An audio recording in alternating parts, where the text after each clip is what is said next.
This is 5 Live Formula One with Jenny Gow. Hello and welcome to a beautiful sun-bathed Spa-Francorchamps ahead of round 14 of the Formula One World Championship. Max Verstappen leads the standings by a whopping 80 points. Everybody's been off on their summer break and had a nice rest, a bit of relaxation, and now they are back and fully focused to take on the remaining races of this season. There are 9 of them. Let's tick another one off.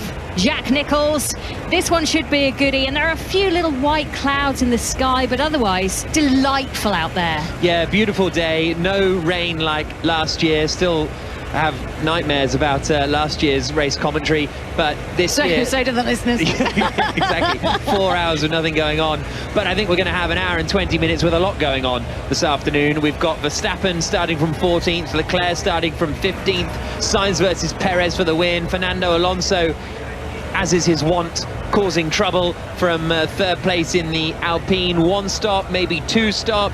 Track position here not as vital maybe as it is at some other places, so maybe you can gamble the 2 stop instead of the 1 stop. Looking forward to it. A Ferrari, a Red Bull on the front row, 4 different brands, manufacturers in the top 4 positions. Great stuff. 5 to 6 different manufacturers. Actually, we've got 8 different manufacturers in the top 9 positions on the grid. When was the last time that happened? You'd have planned that out. It would have been brilliant. I know. I started it with the top 3, and then it all just kept going. Well, you did a really good job. That's the main thing.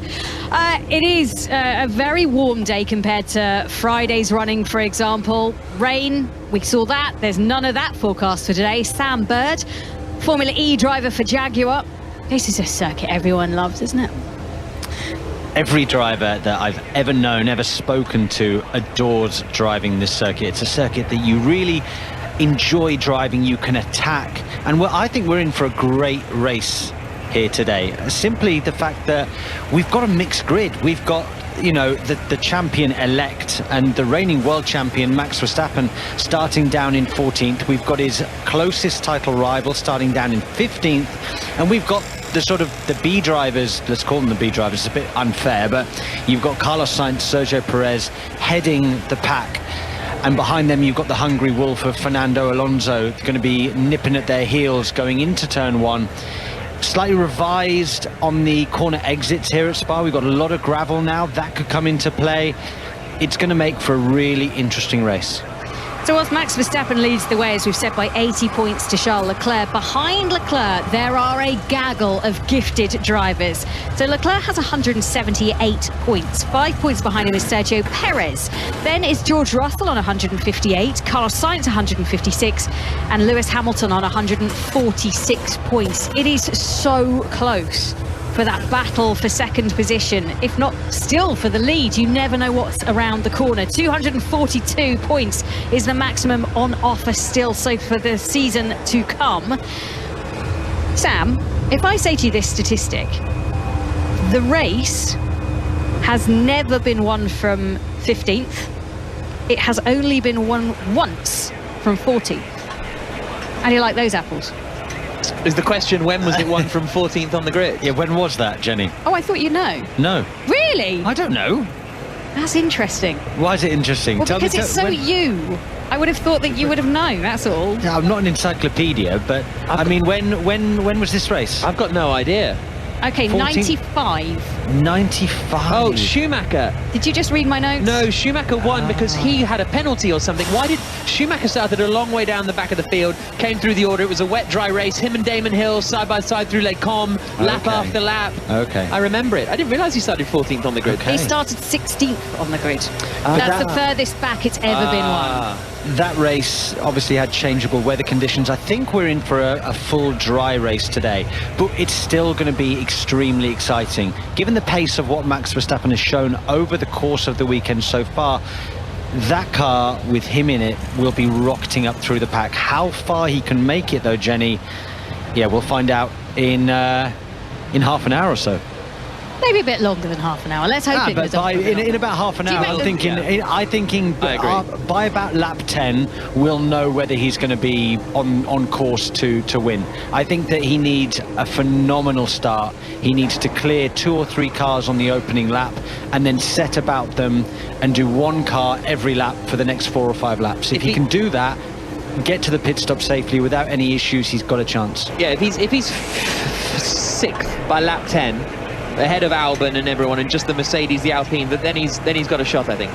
And maybe a safety car with about 10 laps to go. So you've plotted out the race of how he could win. Yes.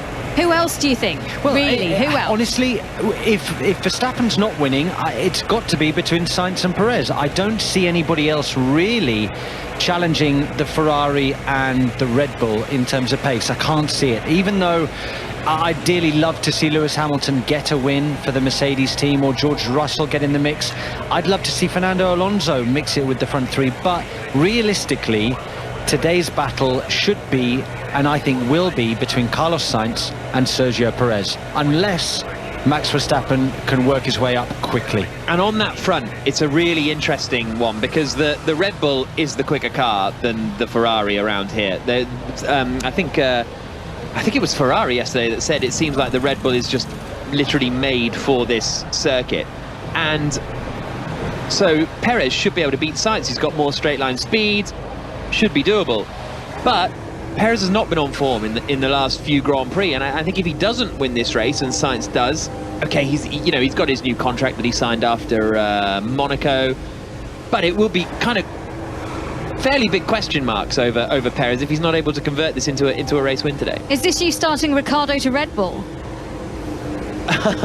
It wasn't, but let's go for it. 3 minutes until the start of this race. Let me run you through the grid. It is Sainz, Perez, Alonso, Hamilton, Russell, Albon, Ricciardo, Gasly, Stroll, Vettel making the top 10. Then it's Latifi, Magnussen, Bottas, Verstappen, Leclerc, Ocon, Norris, Zhou, Schumacher, Tsunoda, who took an engine penalty this morning, will start from the pit lane. So that's your top 20. That's how it will set up. They have a choice of the soft, medium or hard to start on. Most, Sam, we're predicting will start on that medium tyre. Unless you're out of position, and you might want to start on the soft tyre. I haven't seen what tyres people went to the grid on, Jenny. You presumably have got that information, or Nah, not still yet? a bit early. They'll Still a bit early, Yeah, okay. they'll I reckon unveil about now. tyres. About now, we'll find out. Yeah. So, was as we're saying perfectly that, timed. just as we predict, well, just as I thought, Max Verstappen and Charles Leclerc will be starting on the soft. Carlos Sainz, interestingly, from pole position, is the only other car except Bottas, Verstappen and Leclerc to start on the soft. Everybody else has gone for the medium. So expect Sainz to get a good start, get his head down and try and pull that gap to Perez. On the other hand, Verstappen and Leclerc, they've got to go forwards, and go forwards early doors.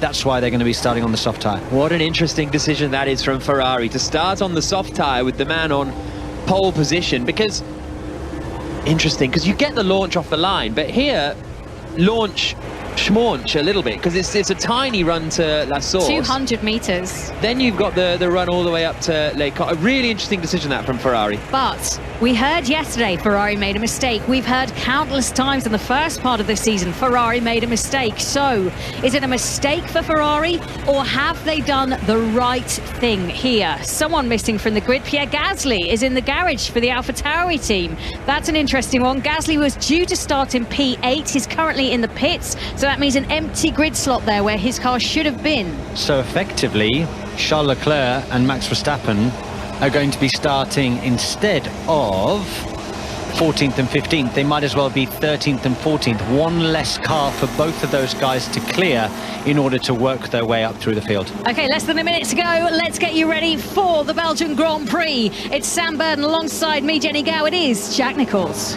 And the cars are just getting lowered down onto the asphalt now on the start-finish straight, just ahead of the hairpin right-hander at La Source.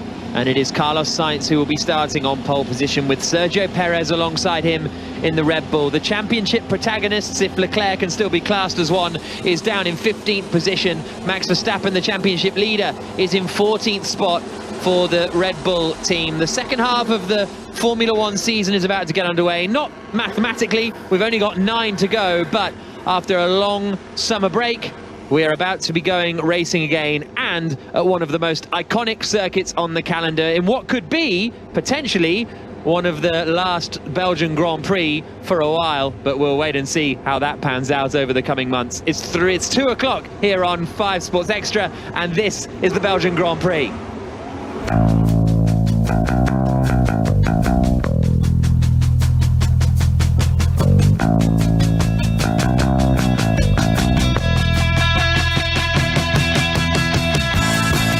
So as the cars make their way around then on the grid, it is Carlos Sainz who is on pole position, Sergio Perez alongside him in the Red Bull, Fernando Alonso is third in the Alpine with Lewis Hamilton and George Russell in the Mercedes fourth and fifth. Alex Albon is sixth for Williams, seventh is Daniel Ricciardo, Pierre Gasly was due to be eighth but he's going to be in the pits.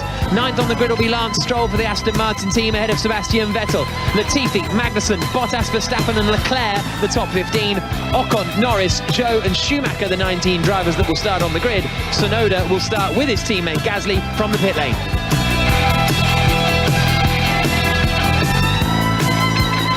So the car's up towards Les Combes now, swinging through the right and the left and then down through Bruxelles. And I'm just so curious about that Ferrari decision to do the opposite basically of what everyone else is doing, other than those who really need to gain places in the opening laps. So does that mean that Carlos Sainz is aiming immediately for a two-stopper at this race? I think that's what they would probably be leaning towards.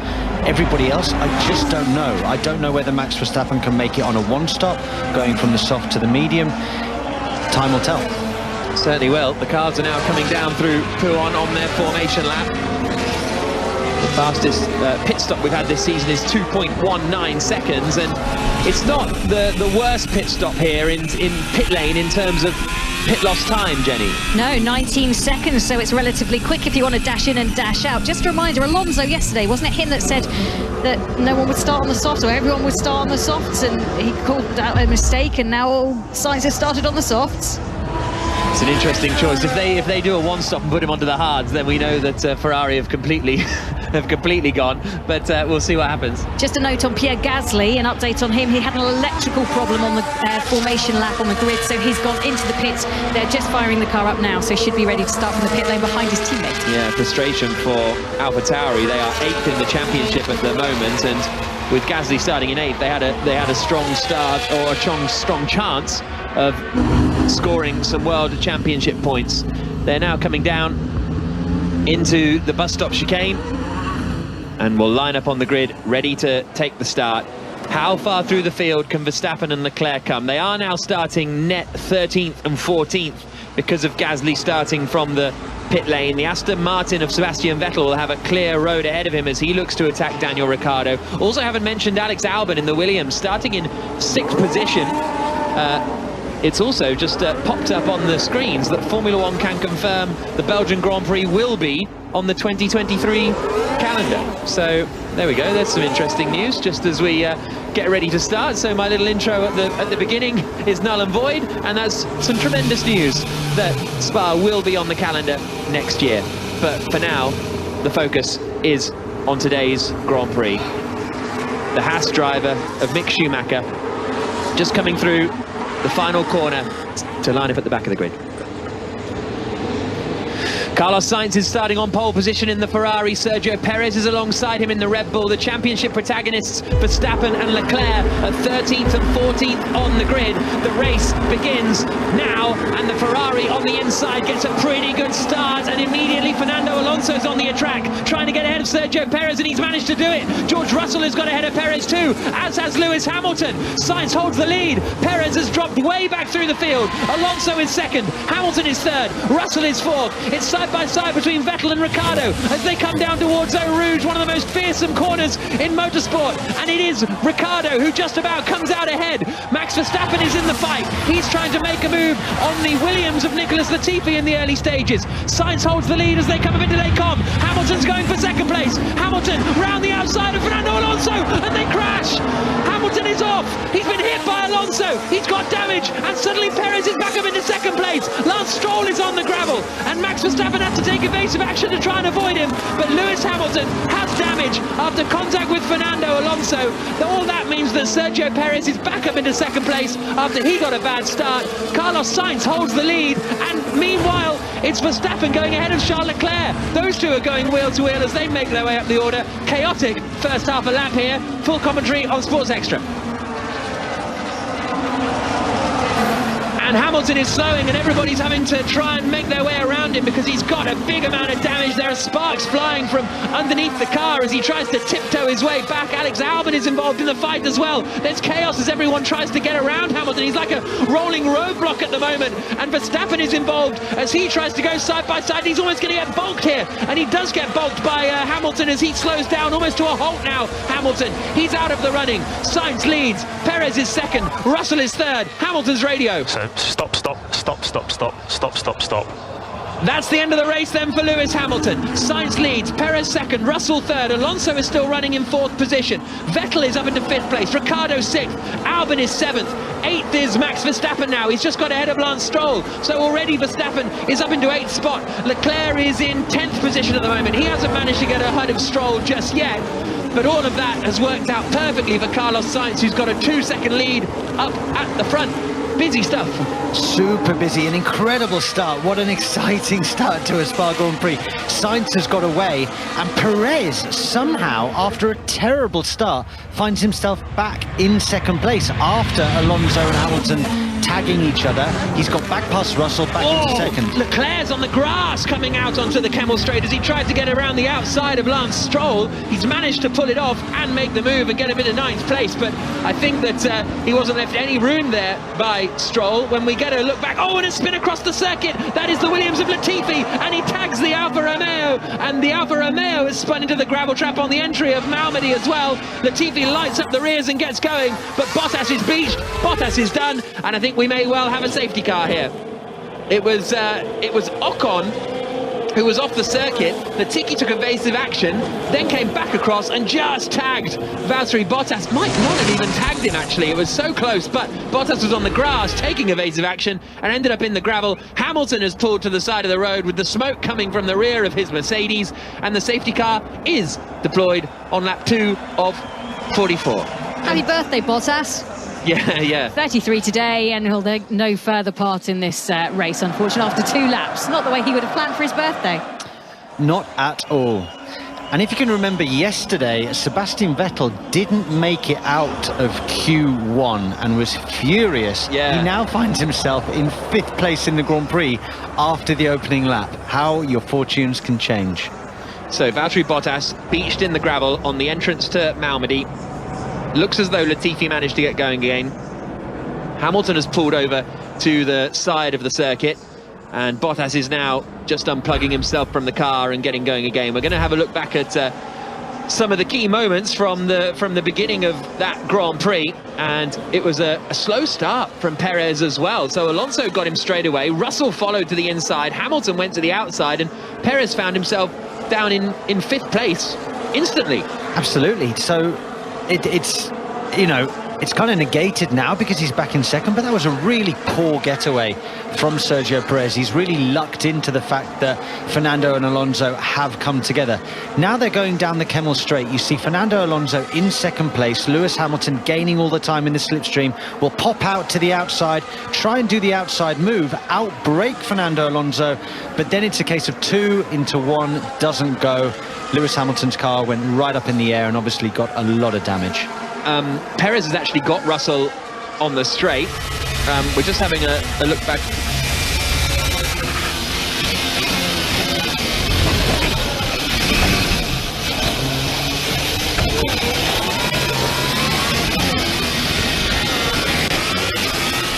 Safety car still deployed here.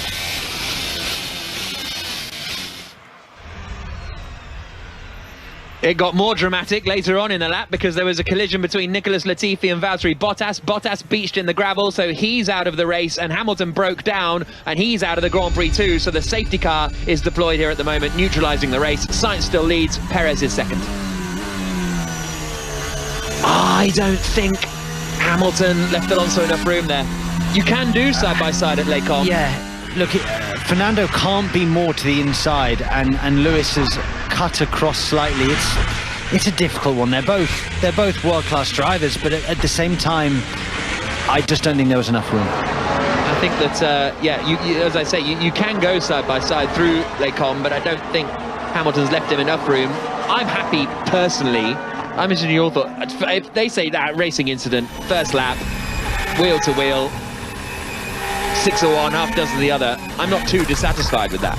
Or do you think you would like to see a penalty for Hamilton? Not would like to see, but you know what I'm saying. His Bottas is ready. I'm pissed. I'm stuck. I had to avoid this collision, so... Yeah, nothing Bottas could do, really, with cars spinning all over the place in front of him. Jenny? Fernando Alonso on the radio said, "What an idiot, closing the door from the outside. We had a mega start, but this guy only knows how to start and finish first." I think he's talking about Lewis Hamilton. Yeah. Yeah, he is. Yeah, I think we saw enough people go side by side through Les Combes that it is a doable thing. Although, having said that, Vettel forced his teammate Stroll into the gravel a little bit. Safety car is still deployed. Sainz is leading the Grand Prix. Perez is second. Here's Charles Leclerc's radio. I think there's some smoke from the front right.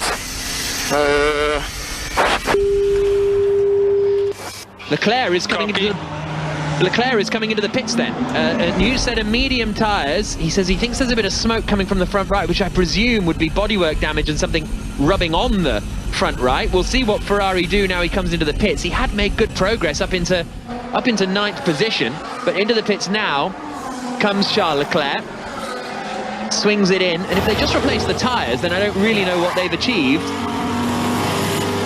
And that is what they have done. So... And he pulls out now, and there's still smoke coming, isn't there? So there must be some damage from the front wing or something that is rubbing on the tyre. We'll keep an eye on that one. Also in his Nicholas Latifi, lap 4 of 44. What this does do is help Verstappen and Sainz, who are on the soft tyre, because they're doing less laps at full racing speed. But yeah, if it is bodywork damage on Leclerc's car that's causing the smoke, then they won't really have fixed that by just putting a new set of tyres on, but we'll wait and see.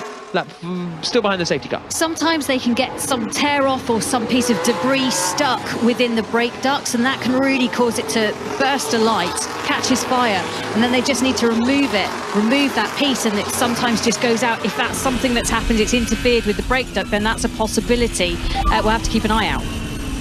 So there was a tear off inside the front right brake cooling. We removed it. Everything should be okay now. Wow. Pay rise for Jenny Gal. Jenny's doing a dance, everybody, in the commentary booth. Yeah, remarkable. Lap 4 of 44, and safety car will be coming in at the end of this lap, and Sainz will be leading the Grand Prix. Perez will be behind him. Russell will be third. Fourth is Alonso. Fifth is Vettel. Sixth is Ricciardo. Seventh, Albon. Eighth, Verstappen. Ninth, Stroll. 10th, Magnussen. Ocon, Norris, Joe, Schumacher and Tsunoda the top 15. Gasly, Leclerc, Latifi, the 18 drivers. Bottas and Hamilton out of the Grand Prix. So Latifi came in on that fourth lap, changed onto the medium tyre, so he's locked into at least a 2-stop because he started on the medium. Leclerc switched from the soft to the medium. Let's see how these softs last in this warmer temperature. Yeah, but Leclerc will be on a 2-stop anyway, because he won't be able to make the mediums last the full race distance. Carlos Sainz then has got to do it all again. He thought, happy days, he had a 2-second lead. Oh, we agree. 1 stop from now, no? We'll come back to you on that. I confirm you. Yes. So Didn't that's very Leclerc sure, saying, yeah, exactly, saying, right, 1 stop from now, yeah? And the team saying, yeah.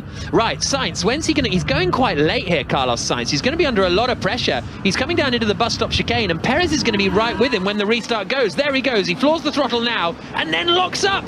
coming into the bus stop. Big error from Carlos Sainz, and then backs off, and then gets going again. That's not a cool restart, I don't think. Once you go, you have to go, and I think Sainz backed off, and Russell is now attacking Sergio Perez, coming into the source. Russell to the outside, Perez now locks up. Russell's going to get a good drive out of the corner.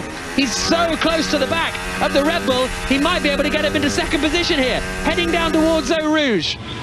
Sainz has got a good advantage after that restart, but Russell is going to be all over the back of the Red Bull as they come up into Les Combes. How defensive is he going to go? Also, Alonso's on the attack. Alonso is going quicker than both of them. Russell tries to squeeze him, and Alonso is going to get up into third place, is he? He's on the outside. Russell is later on the brakes and manages to keep third position. But Sainz leads the Grand Prix. Perez is second.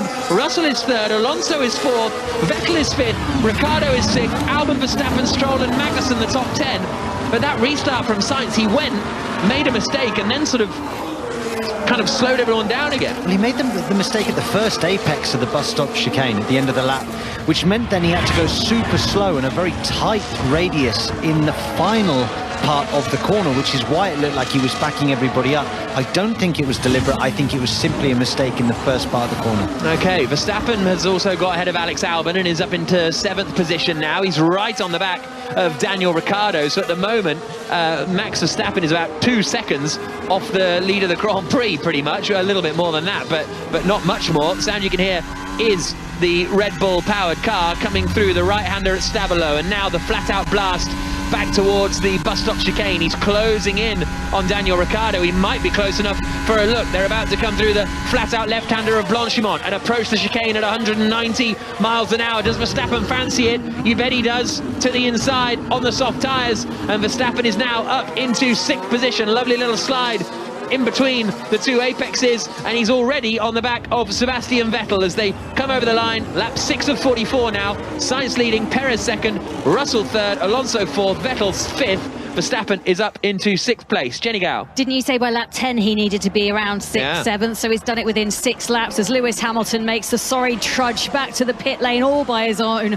It looks a really dejected and forlorn figure there, doesn't it? Carlos Sainz sets the fastest lap of the Grand Prix. Bottas and Hamilton, the two Mercedes drivers from last year, the two retirees from this race. Albon is on the attack, trying to get ahead of Daniel Ricciardo, and Albon is getting ahead of Daniel Ricciardo into Les Combes. Good move from the Williams driver to get ahead of the McLaren man, and that is now 7th place for Alex Albon, and he's certainly holding his own in that midfield pack. Driving very nicely so far, Jack. The interesting thing at that restart for me was the fact that the Mercedes, the factory Mercedes car of George Russell, simply didn't have the pace going down the Kemmel Straight to try and attack Sergio Perez. In fact, it was Alonso on the attack on him, so that's something to look out for. Can Alonso get the slipstream when DRS is activated on George Russell going up to Les Combes? Because Russell couldn't have been closer to Perez. I thought was he too close? I thought that if any move was going to happen, it was going to be Russell on Perez, but actually it was Alonso on Russell. As we see a replay of Alexander Albon, very nice move down the inside of Daniel Ricciardo. Sainz leading the Grand Prix. 2nd place is Sergio Perez. 3rd is George Russell at the moment in the Mercedes. Here comes Verstappen again. He's on the back of Sebastian Vettel as they come through Blanchimont down towards the bus stop. This is where Verstappen dispatched Ricciardo, and it is also where Verstappen dispatches Sebastian Vettel. Up into 5th place now, Max Verstappen. His next target is Fernando Alonso in 4th place, lap 7 of 44. Sainz's lead is 1.7 seconds. It's then 3.7 seconds back to Russell. DRS is now enabled. It's 5.3 seconds to Alonso. Max Verstappen is 6 seconds off the lead of the Belgian Grand Prix on lap 7. Is it even worth saying at this point that he did start on the soft tyre? So he's got the same strategy as Sainz, who's leading this race. We shall see whether it pays out for him, whether he'll have to stop an extra stop than everybody else who started on those medium tyres. And Alonso is now dispensed with easy peasy because of the straight line speed in the Red Bull and the DRS, and now Verstappen is up into 4th spot. Sainz leading, Perez 2nd, Russell 3rd, Verstappen 4th. No further action on the Alonso-Hamilton collision on the opening lap. Alonso is still going. Here's Sainz's radio. We are more for plan B. We are more for plan B, and we are monitor the soft behavior. Sainz being told plan B. is what they're looking at the moment at Ferrari. But will they end on plan B? Yeah, I think that they would have had different plans, Jack, on where Max Verstappen would be after the early phase of the race. If he's stuck behind people, I think they could have potentially quite easily done a two-stopper. Now, plan B, is it? We've got to eke these softs out. We've got to try and do a one-stopper if we want to win this race. Speaking to engineers before this race, they said what was key is dropping into a space when you come back onto the track with those new tyres, especially if you go onto the hard tyre. They take an age to try and warm up, even though we've got much hotter track temperatures today.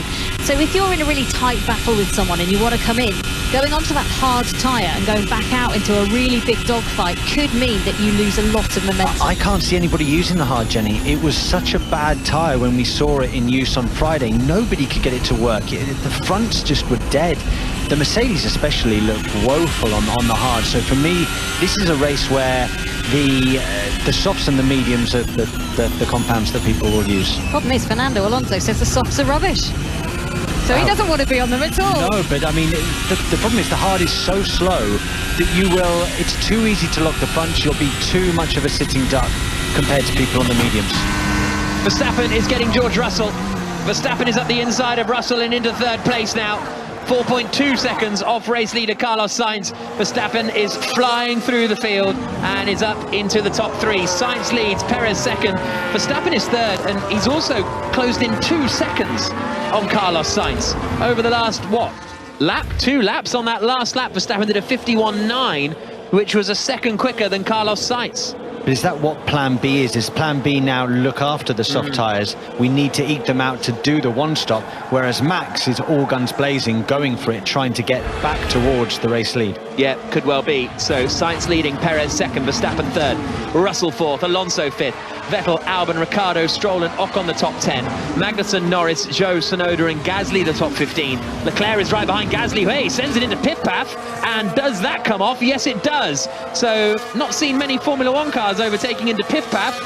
Not seen many cars in any series really overtaking into pit path, but Leclerc pulls it off and he's now been to 15th place. His next target is Yuki Tsunoda, which he may be able to get at the bus stop because he is right behind the Japanese driver in the AlphaTauri now, and he will maybe even go to the outside at Blanchimont here.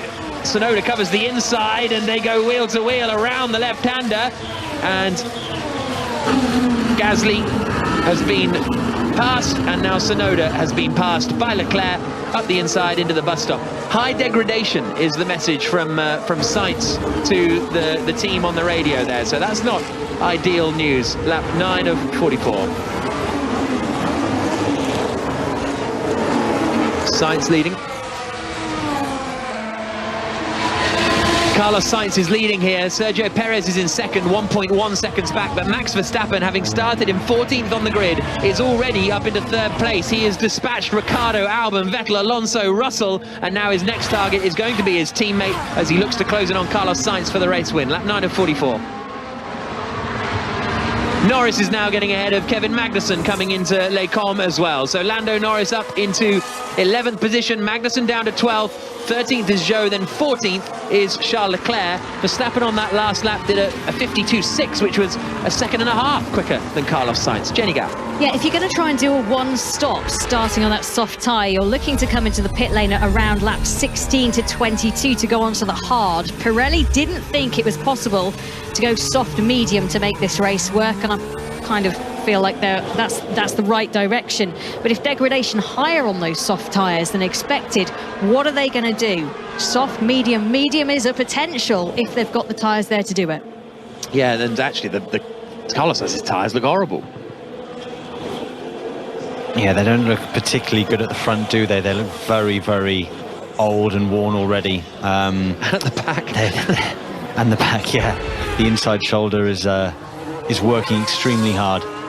So out over the start-finish straight comes Carlos Sainz, and in fact he's been caught. Well, what were the lap times this time through? No, he gained 0.2 on Perez. Verstappen is now being told high degradation.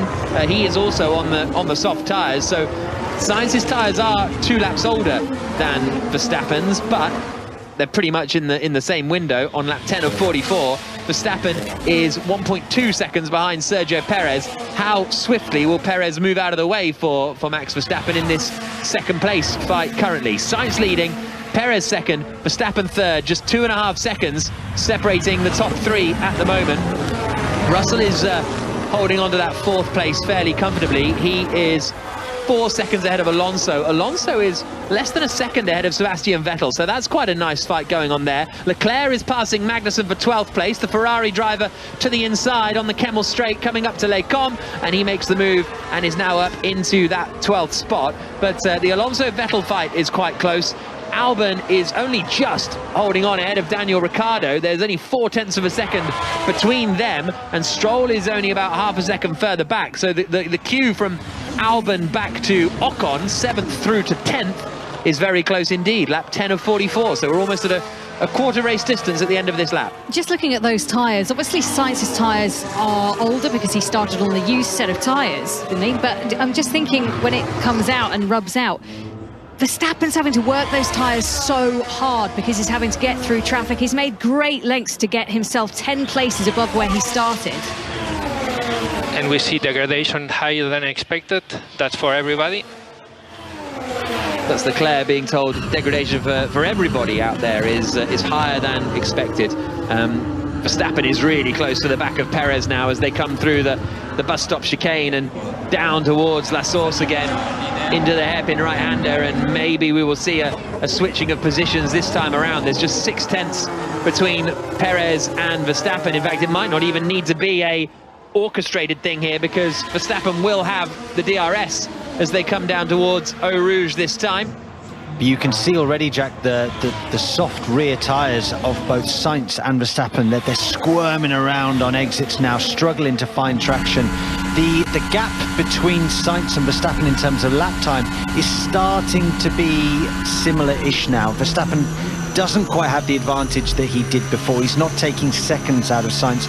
It's now hundredths and maybe a tenth or two a lap. So it's getting closer and closer. No team orders there between Perez and Verstappen. Perez is still in second place. Verstappen looked a little to the inside coming into Les Combes, but was just a little bit too far back at the moment. They are on different tyre strategies too, with Perez on the mediums, Sainz in the lead on the softs, Verstappen in third on the softs.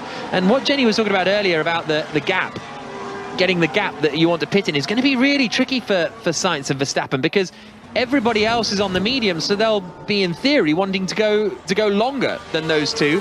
And if they were to pit now, Carlos Sainz, he would come out in about 9th, 10th place. Yeah, we can take a good look at Alex Albon in the Williams. He's just pitted. He started on the mediums. He's losing silly amount of time now. Well, that's Verstappen saying we're losing a silly amount of time now to Carlos Sainz because they're not switching the Red Bull drivers. That is quite an early pit stop for Alex Albon. He started on the mediums, not the softs as well. Came in on lap 11 and he switched onto the hard tyres. So all eyes will be on Albon's tyres. How do they switch on? How will they last in this? And into the pits comes Sainz from the lead. Carlos Sainz pits from the race lead. The Ferrari ready with a new set of medium tyres. So Perez inherits the lead of the Grand Prix, and surely that will become Max Verstappen's lead in a couple of moments' time. Lap 12 of 44, they're starting. The pit stop for Ferrari is decent as Sainz leaves the pit lane. It's 2.4 seconds, so actually it's a pretty good stop from Ferrari. But now Verstappen is fighting for the lead of the race with his teammate. Up through Eau Rouge now. Verstappen is really close to the back of Perez. He'll get the DRS and he will surely make the overtake. He started down in 14th on the grid, but now Verstappen goes to the inside of the Red Bull and takes the lead of the Belgian Grand Prix. Verstappen hits the front, Perez second, Russell third, Vettel fourth, Ricciardo fifth. Sainz comes out in 6th place then. So did they do enough? Did they manage to find a gap for him to come out ahead of Stroll? He's right in the mix. He's 2 tenths behind Ricciardo here, and he's losing time to Ricciardo. They haven't pulled this off, Ferrari. They must have thought they could have got him out once Albon pitted. They must have thought they could get him out in front of the Ricciardo-Stroll-Ocon fight, but it hasn't turned out that way. He's in the mix now and he's losing loads of time. Oh, and he'll be held up terribly on this lap by Daniel Ricciardo in the second sector. There's no chance of him overtaking, surely down into Pouin. And he's just going to hemorrhage lap time. Is he going to do it? He goes for it. Wow. Good move. Sainz gets stuck in to the inside at Pouin, and he knows that there is no time to mess around here. What will the Red Bulls do? Surely Perez now has to go long. Does Verstappen try and cover, or does he try and stay out as well? Because his pace was good, but will it be as good as Sainz is on these new medium tyres? Well, Sainz has now got to have the next a lap and a half that is absolutely sublime. He's got to pull probably 2 seconds on what Verstappen can do and just hope that Verstappen stays out there and loses too much time. Here come the Red Bulls out across the line through the bus stop, and they do both stay out. So Verstappen stays out, 1.6 seconds ahead of Sergio Perez in second place. Russell is third. McLaren are now running out into the pit lane. They've got a set of hard tyres ready, and that is going to be for Daniel Ricciardo. Alpine pit as well with Esteban Ocon. So Ricciardo pits, Ocon pits. Fernando Alonso's on his outlap, so we'll see where he emerges, and we'll also see where these drivers emerge compared to Alex Albon, because Ricciardo was right behind Albon when they came into the pits, when Albon was the first of the pit stoppers. He went onto the hard tyres, so they're on the same strategy, and Albon is going to stay ahead of Daniel Ricciardo here. So the undercut has worked for Albon, and he's going to grow his advantage, to be honest, a little over Daniel Ricciardo. Not a huge amount, but enough for it to be notable. So lap 13 of 44, Verstappen leads 2 seconds ahead of Sergio Perez, 3.4 seconds ahead of George Russell. We're just having a look at Fernando Alonso, who has got past Nicholas Latifi, and Alonso pitted quite early, and as a result ended up in quite a bit of traffic towards the back of the field. So it hasn't really worked out for Alonso. Where's he now compared to the drivers that were around him? He is running in 11th place, so he's behind all those other cars that he was fighting with, i.e. No, he's ahead of Albon, isn't he? No, he's still ahead of Albon, I apologise. So Alonso is still ahead of Albon and Ricciardo and Ocon and the like. Jack, look at the pace advantage that Verstappen has got over Perez. I mean, this is a soft tyre that was supposed to be degrading by now. Perez should be coming back at Verstappen. Instead, in 1 lap or a lap and a half, Max Verstappen's put 2.8, nearly 3 seconds on his teammate. I mean, there's a case of somebody driving with confidence and being on top of their game, and somebody not quite being at one with the car. Yeah, across the line this time, and it was 1.5 seconds the advantage that Verstappen was quicker than Sergio Perez on that 1 lap alone. George Russell is in the pits from 3rd place. New set of medium tyres for George Russell, so they are locking into a 2-stop here, Mercedes. They will definitely be doing a 2-stop strategy as Russell makes his way out of the pits. Sainz has got ahead of Sebastian Vettel and is now up into 3rd place, so the next thing to keep an eye on is going to be those lap times, or the delta between Verstappen in the lead and Sainz in 3rd, which is currently at 15 seconds. So if Verstappen were to pit now, Sainz would come out ahead, because although Verstappen's going quickly, Sainz is going 0.6 of a second a lap quicker. So can Verstappen stay out long enough to get that overall enough of an offset that his tyres are going to be fresher, or is there nothing Sainz and Ferrari can do this afternoon, because Verstappen's just rapid? Yeah, that's the thing. Verstappen is rapid. Verstappen radio. Yeah, just want to extend a little bit. Understood, Max, keep it there. And that's what Verstappen's saying. I just want to extend it a little bit so I have a bit of a tyre advantage once I do make my pit stop. That's exactly what they're looking at now. You know, he's got such a pace advantage that he can continue on this set of softs that are now fairly second-hand. That will pay dividends in the last 8 to 10 laps of the race, Jack. That 14 of 44.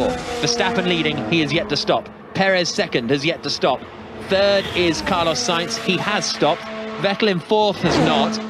Leclerc in 5th has not. And then it is Stroll in 6th, Russell 7th, Zhou 8th, 9th for Tsunoda, 10th for Alonso. Perez is going to pit at the end of this lap on the medium tyres. Isn't that amazing? Perez pits ahead of Verstappen. Verstappen started on the softs, Perez started on the mediums, and yet Verstappen is able to make these softs just go on and on as if they were the medium. Perez is the tyre whisperer. Into the pits he comes, and it is a new set of mediums for Perez, so that is definitely a 2-stopper for Sergio Perez as well.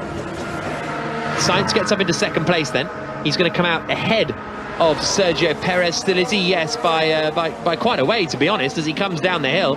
Perez is just making his way out now, and he only comes out just ahead of George Russell in all of this. Maybe a couple of seconds ahead of George Russell, but he is on newer tyres that will see him go longer into the Grand Prix. Leclerc is right behind Sergio Perez, actually, as they come up the hill, and Leclerc might fancy a little fight here. Opens the DRS, but the straight line speed in that Red Bull is such that it'll be tough for the Ferrari to do anything about it, especially on his old tyres. And oh, he gets squeezed there, Charles Leclerc, by Sergio Perez. It was difficult to tell how far alongside Leclerc was in actual fact. That looked a little bit too much from Sergio there, but both cars have made it round. It was aggressive. I thought that Charles Leclerc needed to get past Sergio then. Sergio's on an interesting strategy now. He's obviously gone medium, Science Radio. We are considering plan D for Delta. Verstappen is 14 in front, and we are monitoring if the deck is thermal only, looks thermal. So Sainz is being told that we're now looking at plan D for Delta, and so they're saying that the Verstappen's tyre deg, they think it's only thermal, i.e. it's sort of overheating, but it's not actually, you can still keep the pace going with it. Yeah, when they say thermal, it's just the exterior of the tyre overheating, as we see Max Verstappen now diving into the pits for his first pit stop. Presumably this will be onto a set of mediums. Into the pit lane then comes the race leader, his first stop. Where's he going to emerge? It'll probably be in second position. It is a set of mediums for Max Verstappen, and it's a reasonable enough stop, 2.8 seconds, not as rapid as Red Bull have managed in the past, but Sainz now retakes the lead of the Grand Prix.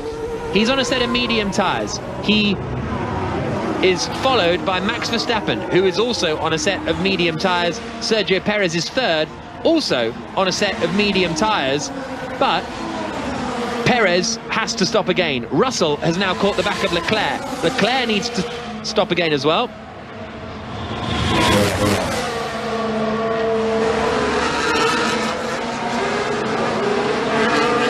Carlos Sainz is leading the race here because Max Verstappen managed to get to the front, then he's made his pit stop, and he is now chasing down Sainz. He's 5 seconds behind the Ferrari driver. He started down in 14th place, he's climbed his way up the order, and it'll be Sainz versus Verstappen for the race win in the next hour or so here on Sports Extra. Down through Bruxelles comes George Russell, having now got ahead of Charles Leclerc, so Russell into 4th, Leclerc 5th. Alonso 6th, Tsunoda is 7th, having yet to pit. Albon is 8th, having pitted. And we are, it was Leclerc, just getting a look at the onboard replay of Leclerc, and yeah, it was right on the limit. The squeeze from Perez was right on the limit. Here's Leclerc's radio.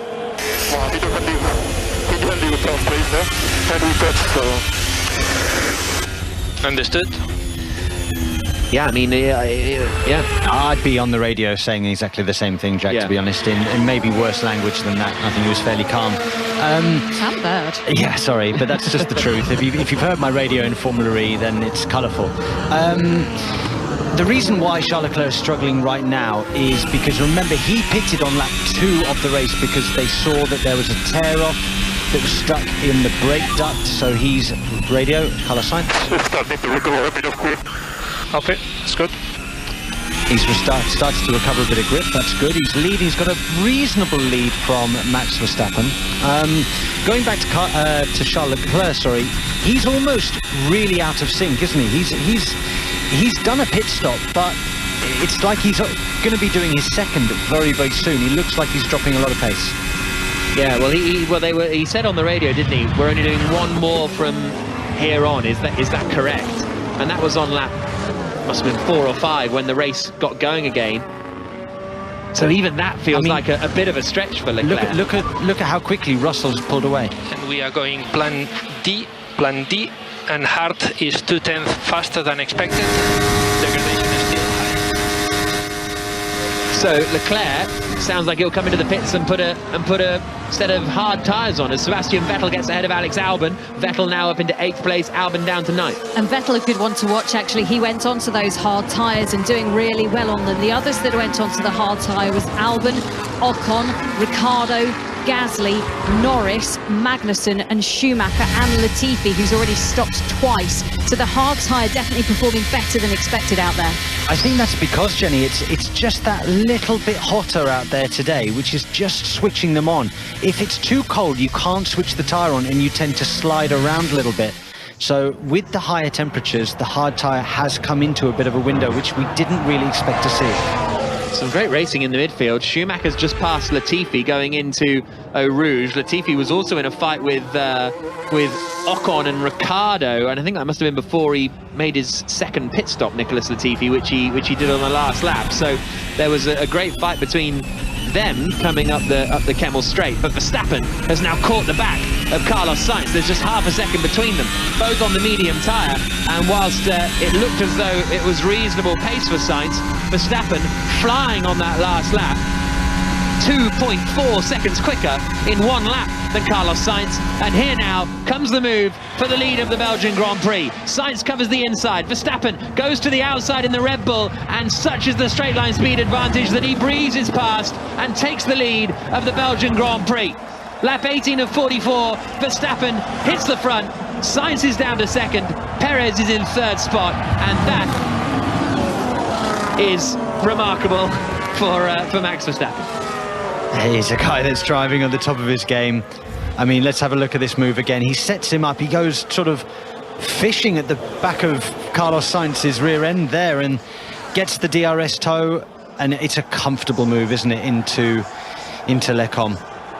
So Max Verstappen, who has been so dominant all weekend, is now in the lead of the race, 1.3 seconds already ahead of Carlos Sainz. The battle for second between Sainz and Perez will be very interesting indeed. Russell in fourth place, Leclerc fifth, Alonso sixth, Tsunoda seventh, eighth is Vettel, ninth is Albon, 10th is Ocon, and then you've got Ricciardo, Gasly, Stroll, Norris and Joe, the top 15, Magnussen, Schumacher and Latifi, the 18 drivers, Bottas and Hamilton out of the Grand Prix. Jenny Gao. Yeah, Yuki Tsunoda's an interesting one. Started from the pit lane because he took a new engine this morning. He's on the hard tyre, which he started on, so still hasn't made a stop. Currently running in 7th. So I think a lot of the teams will be watching his tyres, trying to work out how long they last, when they start dropping off in performance. But I just wonder, Verstappen, could he have got onto the hard tyre and made it last the entire race? Because they seem to be getting more out of it than expected. With the pace that he's showing right now, doesn't matter. He can do another stop. Yeah. You know, when he wants to, he can be a good second a lap quicker than anybody at the moment, which is remarkable, really. Absolutely remarkable. Lap 19 of 44. Albon, Tsunoda's just pitted, so Albon is up to 8th. Max Verstappen has now taken the lead of the race properly. He pitted, he came out behind Carlos Sainz, but he closed in on the Ferrari driver, overtook him coming into Les Combes, and now Verstappen leads the way on lap 19 of 44 as we approach half race distance. Sainz is second, Perez is third, Charles Leclerc is running in 5th spot. Lap 19 of 44, Robert says on hashtag BBC F1, and that is the Grand Prix over. 18 more laps than last year, at least. So yeah, very true. I think I'm enjoying this race. Lap 19 of 44, Verstappen leading. Masterful drive through the field. Sainz in second place, Perez third, Russell fourth, Leclerc fifth, Alonso, Vettel, Albon, Ocon and Ricciardo are the top 10. That is Sam Bird alongside myself, Jack Nichols and Jenny Gao. I cannot believe just how much conversation goes on with some of the drivers and their engineers. Leclerc just having a huge amount of dialogue with the Ferrari pit wall, trying to decide what to do next. Are they going to put him onto the mediums? Are they going to pit him, put him onto the hard tyres? All of this conversation going on whilst driving around one of the hardest, most spectacular tracks in the world at the fastest you can do in almost any car. It's crazy that your brain can actually work that way. A lot of straights here, it's easy. Us drivers, we're not... I really want to hear you try it, Jack, now. You know, we are thinking about the driving, but it's quite subconscious at the same time. We dedicate a certain amount of our brain capacity to thinking about the strategy, and therefore speaking on the radio about these kind of things, we're always thinking about what we can do. Charles Leclerc So radio. you are doing a good job on tires. We are happy to continue like this. Can you do 5 more laps? Question? Yes. Copy? There we go. Charles Leclerc's going to do 5 more laps. Yeah. As I was saying, Jack, if you jumped in a race car, you would be using 100% of your brain power to be thinking about the driving aspect. We're probably using 50, 55% thinking about the racing. The rest of it is on other things, sort of strategy, what we need to do with the car in front, the car behind. If you're Robin Freins, you're thinking about what's for dinner. You know, all of these things we're capable of thinking of as a professional racing driver. And the comparison I would draw is kind of with football, right? A footballer doesn't think specifically about kicking the ball itself.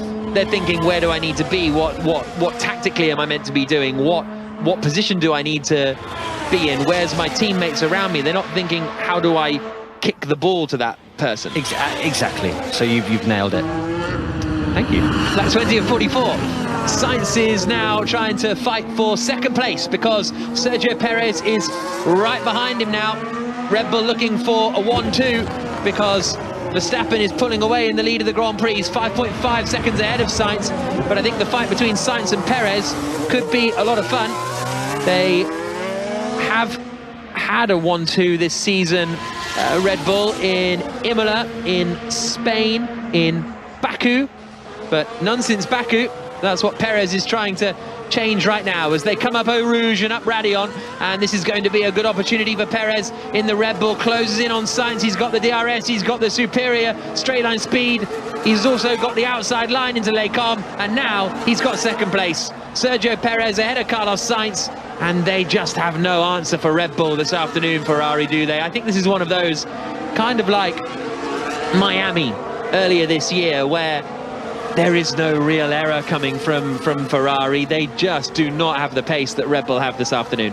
Red Bull Red Bull have the aerodynamic advantage in the corners, but also the straight line speed advantage in Sector 1 and Sector 3.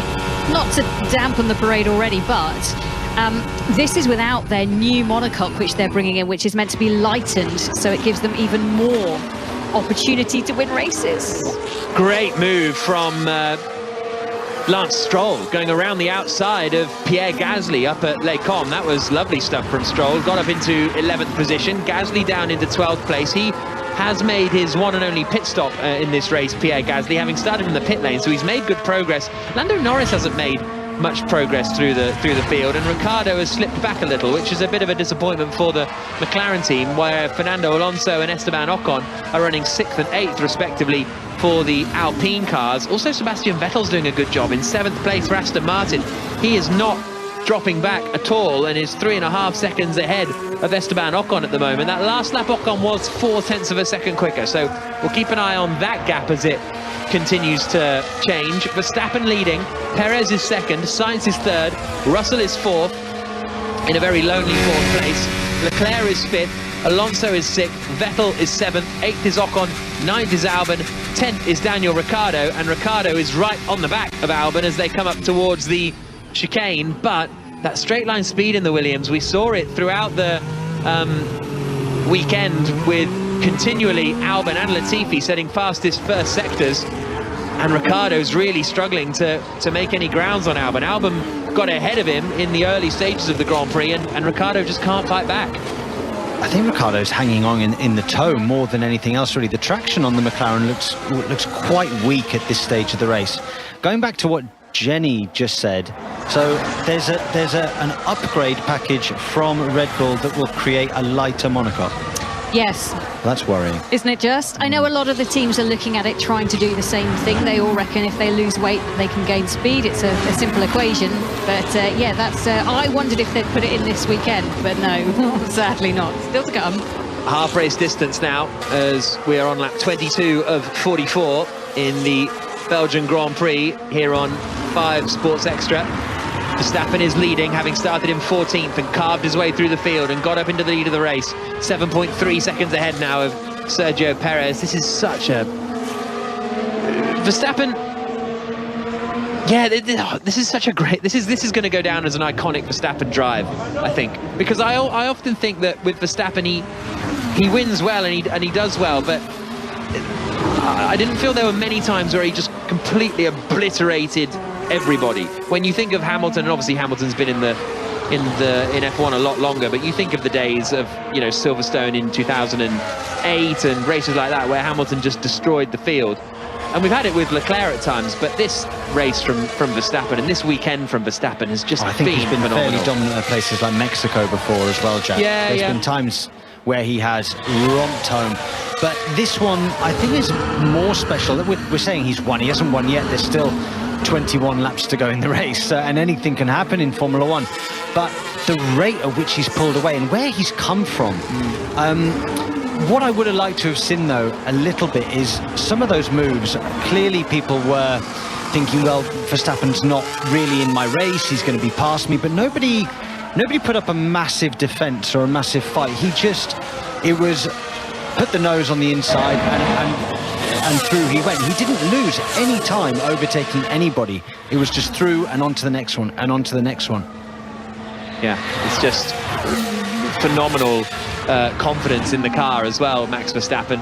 Albon is still holding on ahead of Daniel Ricciardo in their fight over 9th and 10th places. Joe has now caught the back of Lando Norris, and there's just half a second between them. Norris is on the hard tyres, Joe is on the mediums. They're battling over 12th place, but that's sort of another indication of that strange lack of progress from McLaren, because Norris was, what, third quickest in free practice 3 yesterday morning, and looked very rapid. It didn't do qualifying properly, because it made it into Q3 though, didn't he? And didn't do qualifying properly because of the engine penalty that he was going to have, but now he's fighting with the Alfa Romeos that have had no pace all weekend. And they seem to say that if you replace your engine here, that new engine that you put into that car should give you a performance upgrade, because here it's such a power sensitive circuit. Yet it doesn't seem that the McLaren is being able to do that at the moment.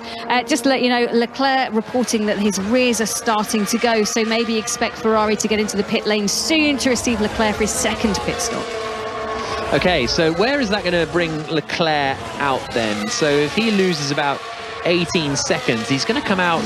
Well, so they're trying to extend it to come out in front of the Ocon, Albon, Ricciardo queue, because at the moment they'd come out there or thereabouts, and that's what cost them when they pitted before. They thought they were going to come out in front of Ricciardo and didn't, so that's what they're trying to avoid this time around. Leclerc did a 54.6 on that last lap, Ricciardo and Albon a 55.9, so he's got the pace to be able to pull out some advantage. And here's a big pressure from Lance Stroll on Daniel Ricciardo. He's going to the inside as they come into Eau Rouge. They go side by side in there, and Ricciardo holds the place. Stroll thought about it, but Ricciardo was not backing off from that one as they come down the Kemmel Straight now. This is for the final points paying position, and Stroll isn't quite close enough to get Ricciardo coming into the chicane at the end of the straight, and he'll have to wait now until the bus stop next time around.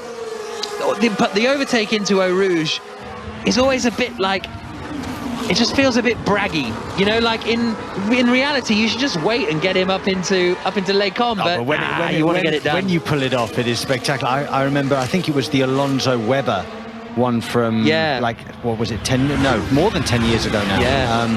What a phenomenal 2012 move. or something like that, I think it must have been. Then it was 10 years ago, wasn't it? It was unbelievable. But you are right, with the help of DRS, there's no reason why you can't just blend off the throttle a little bit, going down to Radion and Eau Rouge, and then get them at the top of the hill. Science Radio.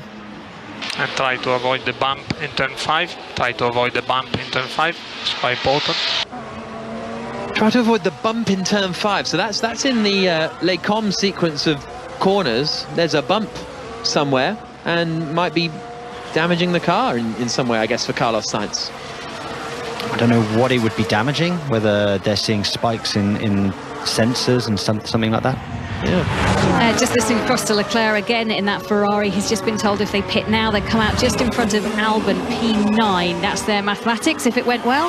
Yeah, well, that's the hope, isn't it, to come out in front of that queue. George Russell on that last lap was 9/10 quicker than Carlos Sainz, so we'll keep an eye on that one, because he was pretty quick on the back of George Russell on that last lap. On the back of Carlos Sainz on that last lap. The lap before it was 1.1 seconds. The lap before that was 0.6 of a second. So we'll keep an eye on those lap times. We're on lap 25 of 44. Stroll again trying to close it on the back of Daniel Ricciardo for 10th place, but isn't quite close enough to do it. Max Verstappen's lead is now up to 10 seconds ahead of Sergio Perez. That last lap, he was a second quicker than his Red Bull teammate, and they're not even particularly offset in tyres anymore, whereas they were on different tyres at the start of the Grand Prix.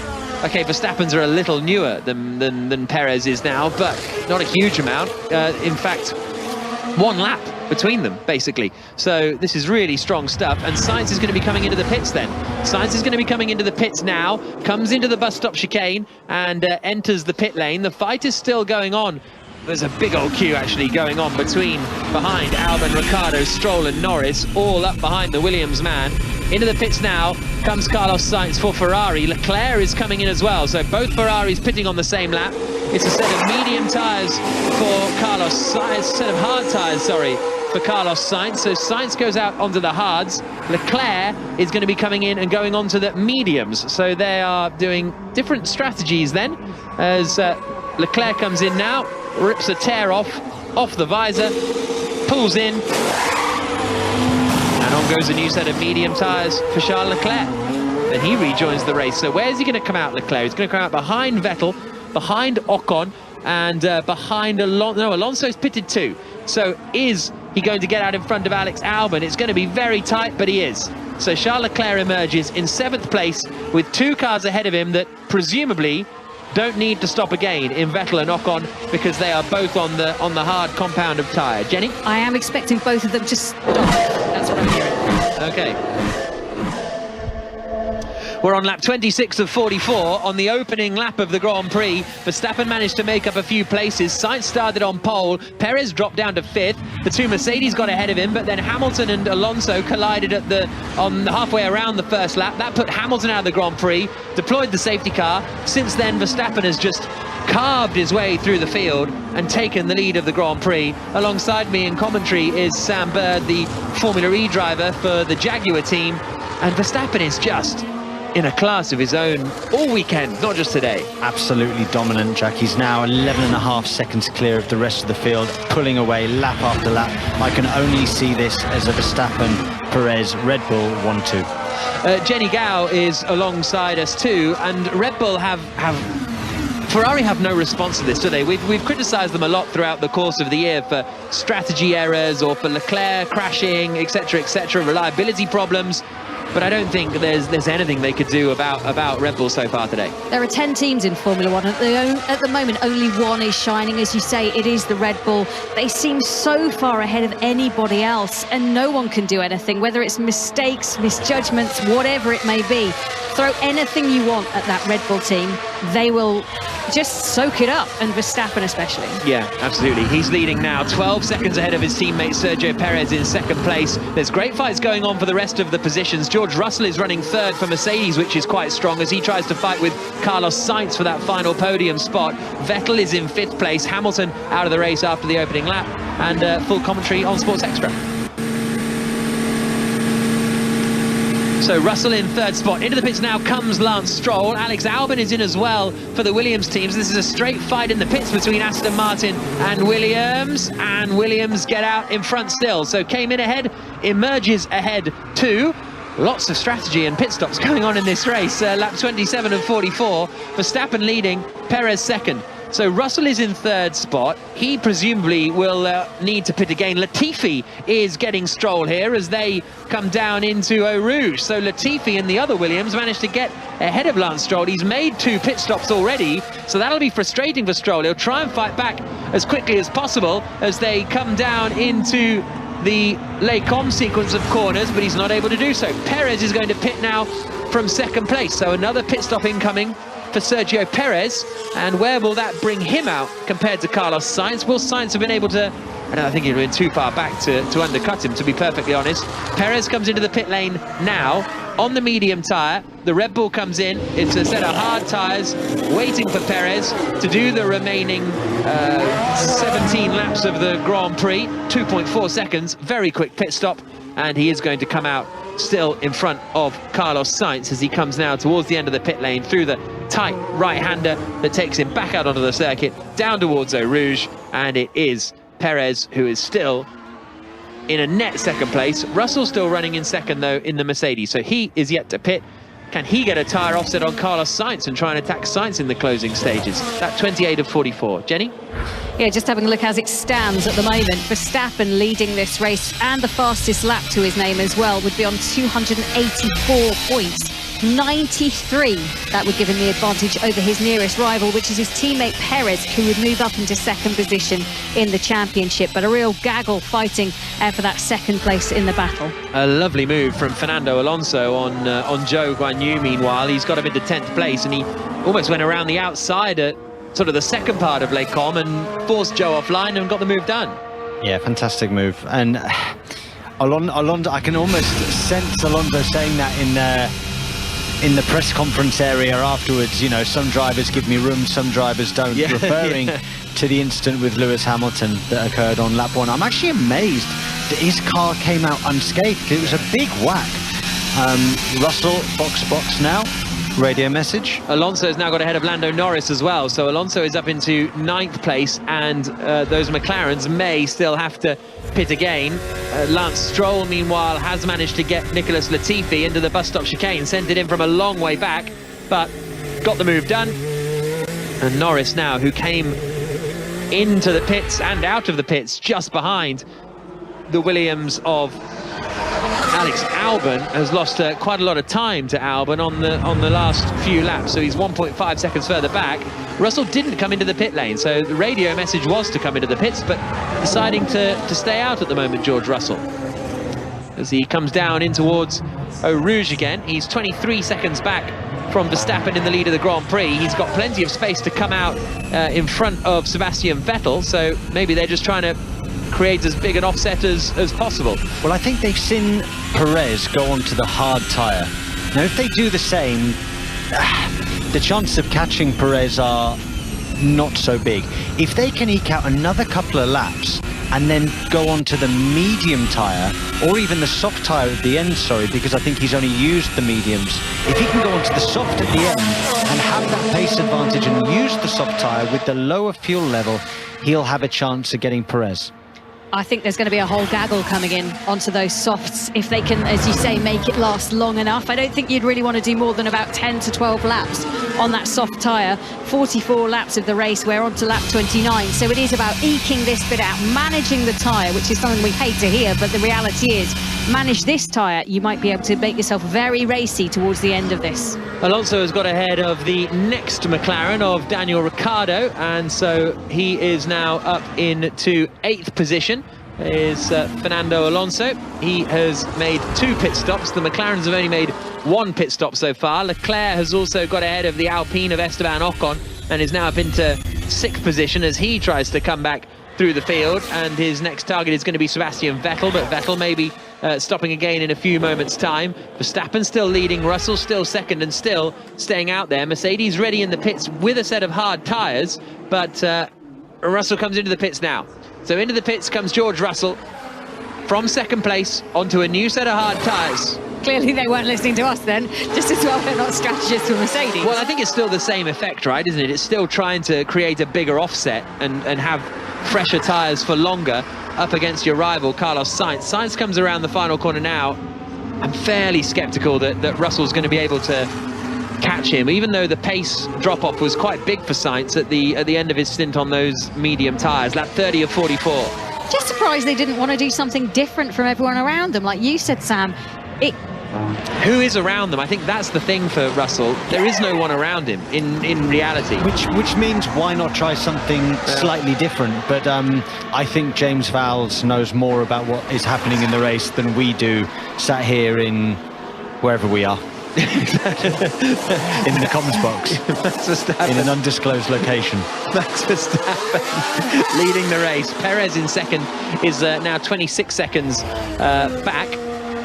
And Verstappen, presumably, will be stopping again at some point. In fact, this lap around, Verstappen will come into the pits. Lap 30 of 44, and this will be the final pit stop for Max Verstappen. Comes through the right-hander at the bus stop, heads into the pit lane now. Medium tyres will be changed onto a set of hards. It's another set of mediums, of course, because he started on the soft tyre. So into the pit lane now comes Verstappen. Off go the mediums. On go the mediums. Neat as you like, 2.3 seconds, and Verstappen makes his way back out into the lead of the Grand Prix with no one else anywhere near him. Perez is just coming through the bus stop chicane now as Verstappen rejoins the circuit, retakes the lead of the Belgian Grand Prix with 14 laps to go. And we've seen this pace from Max Verstappen all weekend, haven't we, Jack? When we turned up and did free practice 1, the first couple of laps that he did compared to everybody it wasn't half a second or 1 second, it was 2 or 2.5 seconds quicker than everybody. And he's able to maintain a lot of that gap. It's been a phenomenal effort from Max Verstappen and from Red Bull. But the rest of the race, I've got to say, how exciting has it been not having a one-stop race? Yeah. The fact that there's been high deg has really mixed this up. It's been great to see. No, completely agree. Love a two-stop race, and Charles Leclerc is trying to fight his way through the field to try and get ahead of Sebastian Vettel. They come through Eau Rouge now and up the hill to Radillon, and this should be Leclerc's opportunity to get into 5th position. The Ferrari driver right behind the Aston Martin man goes to the inside, and Leclerc now up into 5th.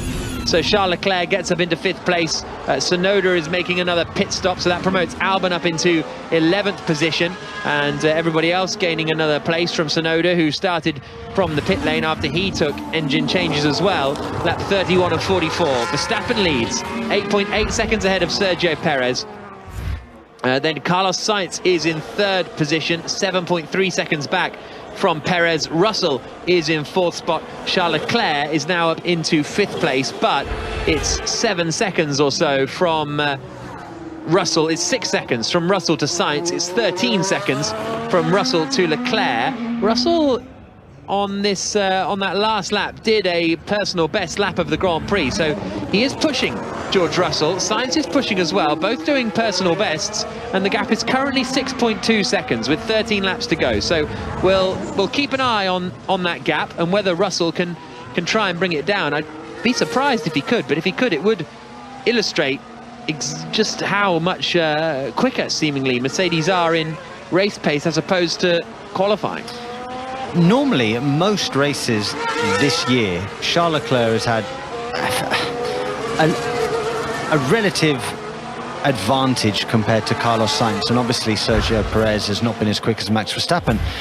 But this weekend, Carlos Sainz has upped the game a little bit, or has Charles just not quite had his A game with him, because he's not really made any inroads. I know he's had the problem at the beginning of the race with the tear-off, but he's not shown dynamic pace to get to the back of Carlos and Sergio like we would normally see from Charles Leclerc. Yeah, Sainz has been pretty good this weekend.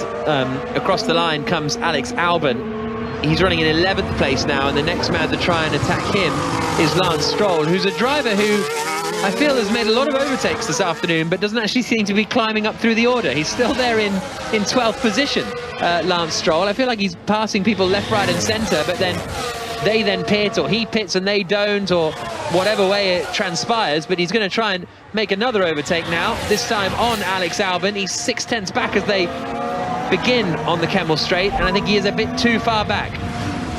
Shifts are suddenly a lot slower. Max, expect your shifts to return to normal behaviour within a lap or two. So Max Verstappen saying his shifts are suddenly a lot slower, and the team saying it'll come back in a lap or two. And while the shifts were a lot slower, he did the fastest lap of the race. Yeah, correct. A 1 minute 49.354. Now Russell's taken a second out of Sainz. The gap is now down to 5.3 seconds, where it was 6.3 seconds. It's now 5.1 seconds as they come through the next sequence of corners. So he has got some good pace here, Russell. He's got good pace, and those tyres on Sainz are going to be really compromised by the end of this. He's going to have to stretch it out to an 18-19 lap stint on those hard tyres. Now that's pushing it to the most anybody's done at the moment on them. So he's going to have to look after them, whereas George Russell doesn't have that problem. He's on much fresher tyres, 3 laps in on the hard tyres. So this is definitely doable for Russell. I think he could catch Sainz and catch him relatively easily. Yeah, we'll see what transpires on that one, because that is Toto Wolff was really downbeat after qualifying yesterday for the Mercedes team. Slow pit stop from Ocon, 3.3 seconds, so that'll cost him a little bit of ground. It's a neat and tidy pit stop for Daniel Ricciardo as he comes into the pit lane now and drops down out of the points-paying positions. So both McLarens out of the points at the moment. Albon is back up into 10th spot. Gasly, I think, still may have to pit again. Tsunoda is going to get ahead of Ricciardo here. So Tsunoda gets ahead of Daniel Ricciardo. So Ricciardo down in 15th place. So things really haven't worked out today for the McLaren team. Ricciardo's going to try and fight back. The last lap was good. I'm pushing a lot. So Sainz being told, try your best. The last lap was good. And Sainz saying, guys, I'm pushing a lot. So whether there's an actual issue going on at Ferrari, or whether this is just their pace currently. I think there's their pace. I don't think that there's anything else. You know, Charles Leclerc doesn't look particularly quick. Carlos has tried his best to stick in there, but I think that... But Russell's now 4 seconds back. Yeah. The Mercedes is so much quicker. The Mercedes, look, they don't fire their tyres up particularly quickly.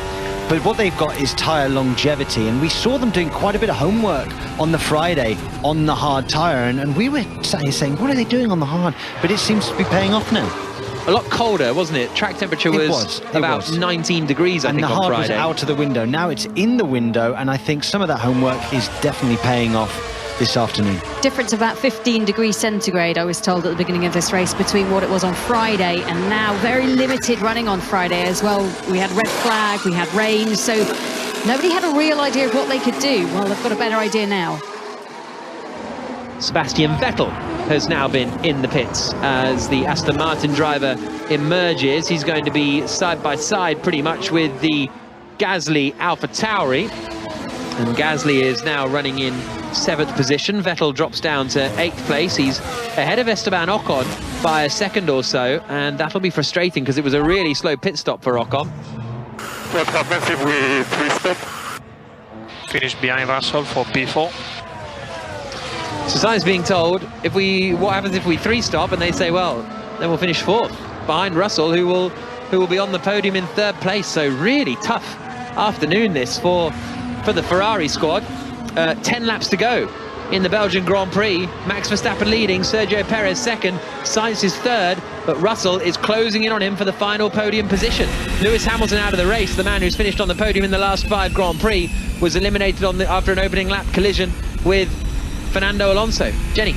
I'm just wondering if any of the other teams are thinking, is this going to have to be a 3-stopper? You've got Esteban Ocon out there. He's on 20-lap-old hard tyres at the moment. Vettel has just pitted, I think. He just came into the pits when I was looking up. But 20 laps, Ricciardo on the hard tyre as well. I mean, it's marginal. Yeah. Well, we've got 10 laps to go, as we say, which doesn't feel like a lot, but this is the longest lap on the calendar. Yeah, still over 70 kilometres of driving.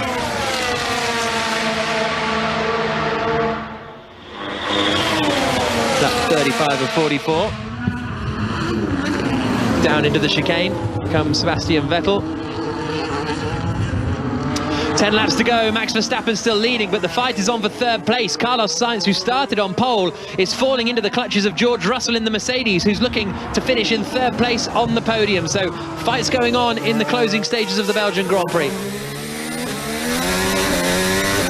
including one from Sebastian Vettel, who's just managed to out-traction Pierre Gasly out of La Source, get alongside, and now very quickly behind is coming Esteban Ocon as they come up through Radion. He goes to the outside, but this is going to be a bit sketchy here because they're both going to be closing in on Sebastian Vettel. We're going 3 wide down the Kemmel Straight, and it is Gasly who gets back ahead, but Ocon tries to go around the outside and pulls it off.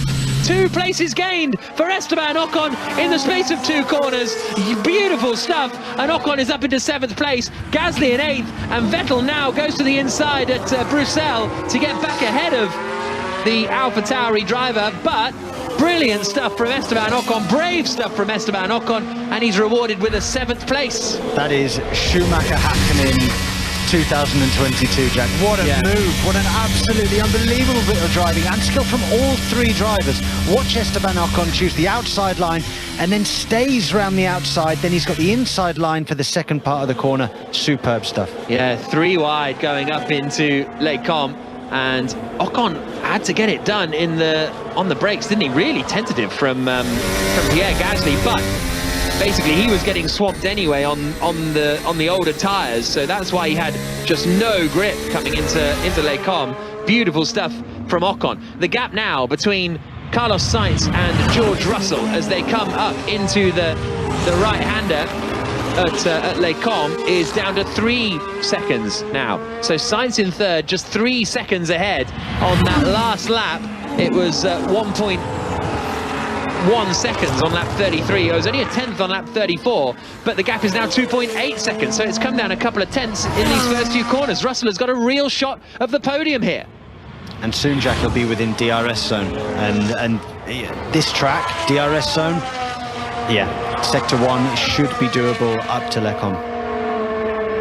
So lap 36 of 44, Verstappen leading 14.5 seconds ahead of Sergio Perez, 10 seconds back to Sainz, but that's where one of the fights on circuit is. The other is Sebastian Vettel on the back of Esteban Ocon, because Vettel had been, I think they'll be frustrated, Aston Martin, because Vettel obviously qualified a long way down the order, but the race pace had been pretty solid, and he lost out to Ocon in that kerfuffle. Ocon was the smarter almost with his racecraft, although to be fair, and that was one of those where Vettel got the drive, didn't he, coming out of La Source, got ahead of Gasly, but that meant he didn't have DRS on the Kemmel Straight, so he was a bit of a sitting duck. It's also pretty close in the queue behind Albon in 10th. Albon, Stroll, Norris and Zhou, 1, 2, 3, 4 in 10th, 11th, 12th, 13th, and that's all over the final points paying position. Could they close in on Pierre Gasly? They were 2 seconds quicker on that last lap, but that was the lap that Gasly was having his fight, so they might be able to close in on Gasly for 9th position. They're 7.6 seconds back. I think that's a stretch. We've basically got 4 cars for the final points paying position, and Albon has qualified well yesterday, got into Q3 on merit, and is then trying to hold on there for a point, which was always valuable for Williams. I think he's done a really solid job all weekend. He's shown his class. Okay, he's not in fancied machinery, but he's sticking on in there in the points. It would be nice to see Williams come away from Spa with a point or two. I think that he deserves it, and the team needs and deserves a couple of points as well. However, he's got a hungry Aston Martin and a McLaren breathing down his neck, so I really don't know how this one's going to pan out for him. Lap 37 of 44 up into the hairpin. These 3 cars, in fact Tsunoda's joined the fight as well now, so those 4 cars are separated by barely anything. What is it, 2 seconds? 3 seconds between the 4 cars as they climb up the hill, and the advantage Albon has is that he's very, very quick in a straight line. Zhou's on a mission here. He could get Lando Norris coming down into Les Combes. Norris covers the inside. Zhou goes to the outside. Norris is able to hold it on the brakes. Zhou's actually out on the soft tyres. He's the only driver other than Nicholas Latifi, so, but, you know, whatever. Zhou's the only driver in contention who is out on the soft compound of tyres, so he's looking very, very racy at the moment. Lap 38 of 44. Meanwhile, Sainz and Russell, the gap is down to 2 seconds as they come across the line. Even though Russell was only a tenth quicker on that last lap, the gap is down to 2 seconds. Lots of fights going on as they come into Pouhon. So, if the race finishes as it is right now, with 8 races to go, Verstappen would have a 96-point advantage. Jenny, is that correct? It was 93 last time I checked. Hang on a second. I thought it was 80. 93. 93. 284 points for Verstappen. Perez would have 191 points, 186 to Leclerc. So maybe you're counting out of team battles, not intra-team battles. Yes, I'm counting to Leclerc. My apologies, Sam. That's okay. I was counting to Leclerc. It goes to show the difficult season Leclerc and Ferrari have had. It started so well, didn't it? It was so promising. The fact that Perez, who was also had a fairly underwhelming season, apart from a couple of races like Monaco, he finds himself in second. Yeah, absolutely. It's a remarkable season, this for Red Bull, that it's turning into. Big lock-up from Lance Stroll in 11th place, and that compromises him a little bit. He drops back. Carlos Sainz is now being told to avoid the bump in turn 17, so that's Blanchimont, I guess, or one of the corners sort of on the way to Blanchimont. So they're not loving the bumps out there. Russell is down to 1.8 seconds back from Carlos Sainz. Can he get in DRS range in the final 6 laps of the Grand Prix? Verstappen leading, Perez second, Sainz third, Russell fourth, Leclerc is in 5th place, Alonso, Ocon, Vettel, Gasly and Albon the top 10, Stroll, Norris, Joe, Tsunoda, Ricciardo the top 15. I'm honestly beginning to struggle quite a bit. It's too late for plan G. We need to make this work. So Norris saying, I'm beginning to struggle with these tyres, and the team saying, it's too late. We can't, if we pit now, we're cooked. So we've got to make it work. And they're in 12th at the moment. Horrible day this for McLaren. I don't really understand what's not working for them, because they're on the mediums. They've only done 8 laps on those medium tyres, which isn't the most of anybody out there. For example, Gasly's on 15-lap-old medium tyres as well. Leclerc, 13-lap-old medium tyres. It's very strange what's going on for them. Yeah, really struggling, McLaren. Verstappen leading the race still, and he's going to be starting his 40th lap in a few moments' time. Russell can see Carlos Sainz. The charge has slowed just a little. Last couple of laps, it's only been a 10th here, 2 tenths there. Needs to try and get into DRS range if he wants to do it. Lap 39 of 44, out over the start, finish straight, and down towards the first corner. Albon is still running in 10th place with all these cars queued up behind him, but Albon has the most straight line speed out of all of them, so he's able to hold on to that position. Ricciardo has now joined the back of that fight as well, so from 10th down through 15th position, the gap is just 3.7 seconds. Now Verstappen comes across the line to start lap 40, so 5 laps to go. Joe is under pressure here from Yuki Tsunoda as they come up the Kemmel Straight. Tsunoda is closing and closing. Joe covers the inside and is able to hold that 13th place at the moment. It's a great fight, but only one of them is going to come out of this with any points, and at the moment that is Alex Albon, who's in 10th place, 6/10 of a second ahead of the Aston Martin. Across the line comes Sainz and Russell.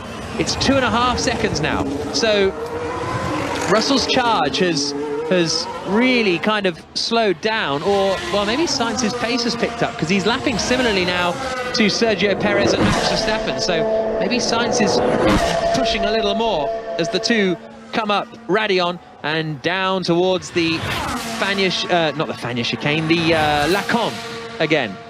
And Verstappen's lead is 16.7 seconds. He is bossing this Grand Prix. Alonso is all by himself in 6th position. And Jenny, this is a big day. It's not a huge day, but Alpine 6th and 7th for Alonso and Ocon. We've spoken about McLaren's woes, but actually this has been a really good day for the Alpine team. Yeah, you've got to take your chances when you can. Coming into this, there were just 4 points separating Alpine and McLaren. Now, Alpine are currently sitting, if it finishes like this, on 109 points, whereas McLaren will be on 97. So that gap growing impressively, one would say. And bearing in mind they're going in front of, well, one of their potential drivers is going to be going in front of the board of contract recognition tomorrow to see if he's going to be an Alpine driver or a McLaren driver next season.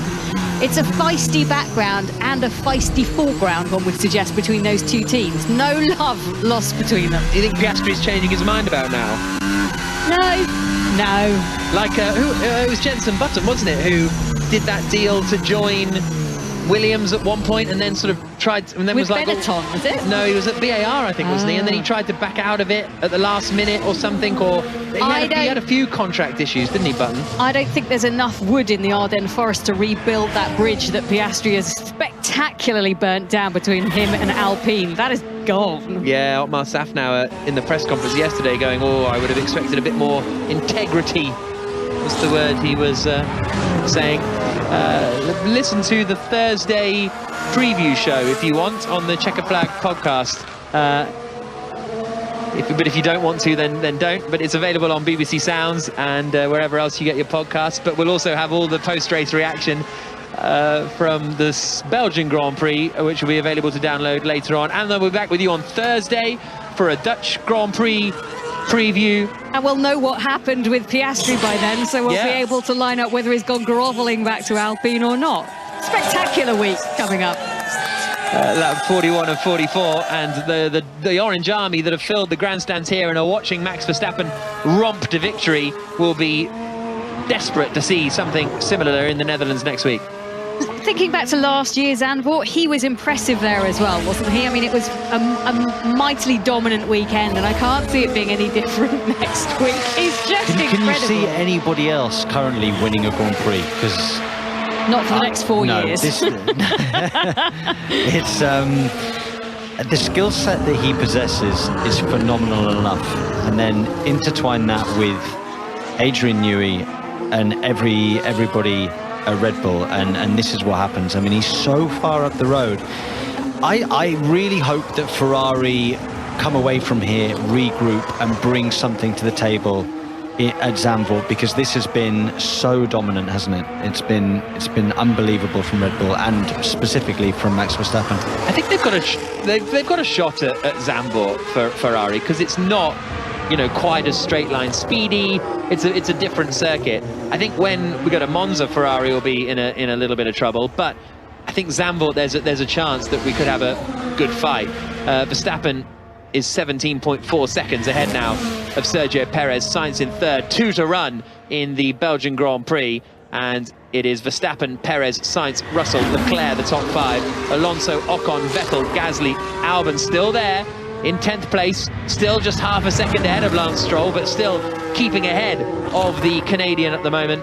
Norris in 12th, 13th for Joe, 14th for Tsunoda, 15th for Ricciardo, and the gap has stayed at 2 seconds between Sainz and Russell. So Sainz is still holding on for a 3rd place finish in the Ferrari, and that would bring him actually not that close, but he would chip away at Leclerc's advantage ahead of him in the championship, wouldn't it? And he'd get ahead of George Russell up into 4th. Just having a look at what Lewis Hamilton has said post his collision with Fernando Alonso that took him out of the race in lap 1. He was saying, well, looking back, he was in my blind spot. I didn't give him enough space. It is my fault. But he's also got a rap on the knuckles from the FIA. He didn't go to the medical centre after that crash, even though the light on his dash said he should do because of the impact. So he's had an official warning. Yeah. They're giving them away this weekend. 1 for Verstappen, 1 for Hamilton. Well, at least Hamilton's saying basically the truth, which is nice to see. Oh, Yuki Tsunoda has just got ahead of Joe with the latest possible move down into the bus stop. They were so close when Tsunoda decided to pull out the slipstream. I enjoy watching Yuki Tsunoda, don't you? I mean, it's always quite exciting. There's always a late move in there or some drama. It certainly is. And Verstappen is on the penultimate lap of the Grand Prix now. Carlos Sainz still holding that 2-second advantage over Russell. Leclerc hasn't made any progress on the back of Russell either. Fastest lap at the moment is Max Verstappen's. He's almost got enough of a margin to pit and go again for the fastest lap, but I don't think he will. I don't think anyone else will, actually. No one else has got enough of a margin to pit and go for fastest lap. Well, apart from, well, maybe Leclerc. Maybe Leclerc then. So into the pits comes Leclerc. He's only got 18.9 seconds to Alonso here. It's going to need to be a quick pit from Leclerc. On goes a new set of tyres. It's a little bit sticky. He makes his way out of the pit lane now. Alonso is just coming out of the bus stop chicane, and this is going to be tight here between Alonso and Leclerc, and Alonso might be able to do this through the final corner, then down towards Eau Rouge, and Alonso's got the run on Charles Leclerc as they come into Eau Rouge at the bottom of the hill. He tucks into the slipstream behind, and he's going to get DRS coming up towards Les Combes. Here they come then. Alonso right in the slipstream, looking for 5th position, pulls to the inside, opens the DRS, and Alonso gets ahead of Charles Leclerc and up into 5th position. Could he just be using him as a tow to make sure he gets the fastest lap going into his final lap? He's got the new softs on. Could this be strategy genius from Ferrari? We'll wait and see. Joe, meanwhile, has tried to get back at Yuki Tsunoda and has around the outside into Les Combes. But this is a very, very interesting move. Well, I mean, he's got a tyre advantage, has Charles Leclerc, so he should be able to get back ahead of Alonso at some point. And yet, maybe that will help. Surely it wasn't the plan, right? Surely that wasn't. Surely they look at the numbers like we do and go, that's tight, that's tight. Yeah, but didn't they put Sainz out earlier behind Daniel Ricciardo when he pitted? So maybe they've got the wrong number. Maybe they haven't been briefed by the same engineers that you have, Jen. Verstappen, meanwhile... I'm expecting them not to have been briefed by the same engineers, let's put it that way. Unless he can get him here. He might be able to get him here coming down into the bus stop, Charles Leclerc. He's not closing in a huge amount. Looks to the inside, and he's not. If they lose this 5th place, I'm afraid we've got another thing to add to the list. The cheers you can hear are the Max Verstappen fans who are watching their man dominate the Belgian Grand Prix, and he is coming into the final 2 major corners on the circuit. Leclerc's got the run on Alonso now as they come down towards Eau Rouge, but it's not going to be surely the fastest lap of the Grand Prix, but it doesn't matter anyway for Verstappen.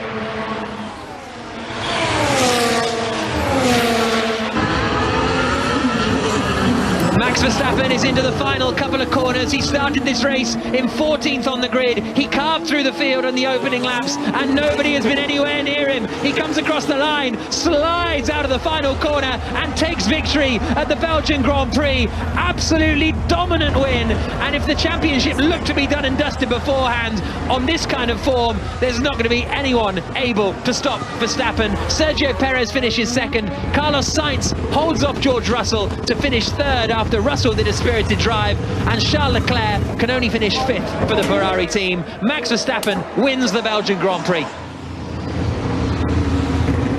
Leclerc is doing a personal best now. He is doing a personal best in the middle sector. Sainz has come across the line in 3rd. Russell has come across the line in 4th.